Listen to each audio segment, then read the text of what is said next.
This is Fantasy Football Today from CBSSports.com. Starter sit, Fantasy Week 8. Welcome, everybody, to Fantasy Football Today. This is an exclusive presentation for CBS Local Sports. I'm Adam Azer with Dave Richard and Jamie Eisenberg, and we're going through each position here. We'll start with the quarterbacks. Jamie, Andy Dalton is a start this week against the Jets. When Andy Dalton gets hot, he gets really hot. He's in fuego hot right now, coming off his last two games. 62 fantasy points in those two games, and he's doing it because he's getting weapons helping him. We know A.J. Green's obviously awesome, but Marvin Jones, a touchdown each of the last two games. And what did we see last year? We saw Andrew Hawkins. We saw Mohamed Sanu. Both those guys come in and help Andy Dalton succeed, and I think that's a big key for him going against the Jets defense that's played a little bit better of late the last two games.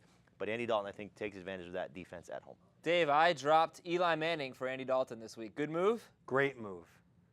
All right. Yeah, so sit Eli Manning? Yeah, we're going to sit Eli Manning. And listen, we just haven't seen it from him. Even though the Giants won a game against Minnesota, Eli Manning didn't throw an interception. He should have had 2 interceptions. The guy just isn't playing good football right now. I like his receivers. I'll count on them. But I can't count on Eli to put up great numbers when he's also turning the ball over. And I think Philadelphia is good enough to have a couple of turnovers. All right, Stephen Ridley. So he did score a touchdown last week. Didn't have a lot of yards, but he gets the Jets this week. And, Jamie, you're saying start Stephen Ridley. I'm sorry, he gets the Dolphins this week after the Jets last week. You're saying start him.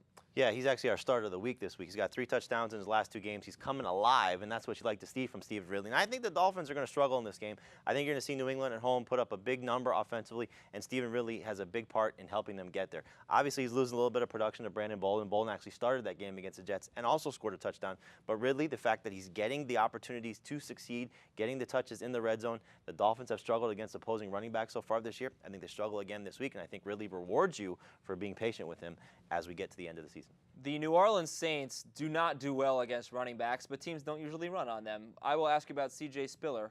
What do you do with him, start or sit? You got to sit him down because he's not 100% right now. Last week I thought maybe there was a chance. He practiced in full on Friday, said he was feeling good, and then he goes out in the game against the Dolphins, and right after one of his first 2 carries, he's calling for help and hobbling off the field.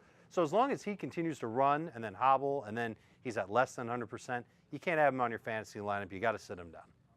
I'm sure fantasy owners have paid attention to what we've seen in Dallas and Terrence Williams really starting to emerge for Dallas. They're at Detroit. Start Terrence Williams. Oh, he's been fantastic, and number 2 receivers have actually had a lot of success against this Lions secondary. But Williams is really taking control of the situation here as the second receiver for the Cowboys, so much so that they're allowing Miles Austin to sit and rest and get those hamstrings healthy. He may not even play this week. So as Terrence Williams' role continues to grow, we've seen now very involved the last 3 games, touchdown in each of the last 2 games, and clearly you're seeing a guy that's emerging as a great weapon for Tony Romo, so I think he keeps it going this week. His targets were actually up last week compared to his previous 2, so Williams is a great start. And Dave, Harry Douglas coming off a big week. We're sitting him?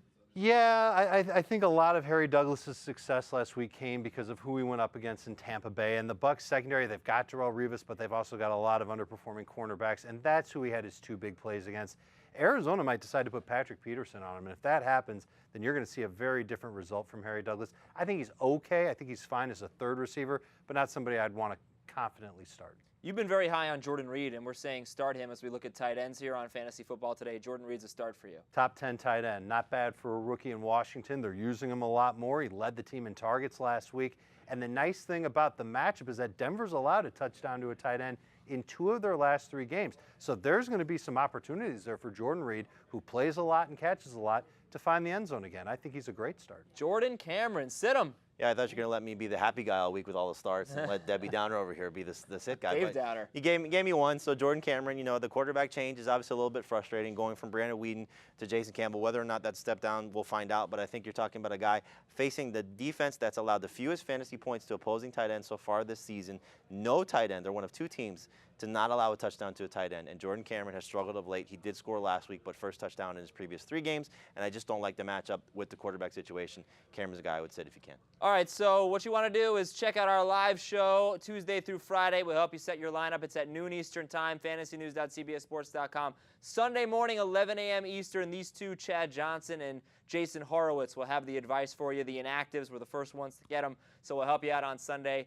morning. Thanks a lot for watching. This has been an exclusive presentation of Fantasy Football Today for CBS Local Sports.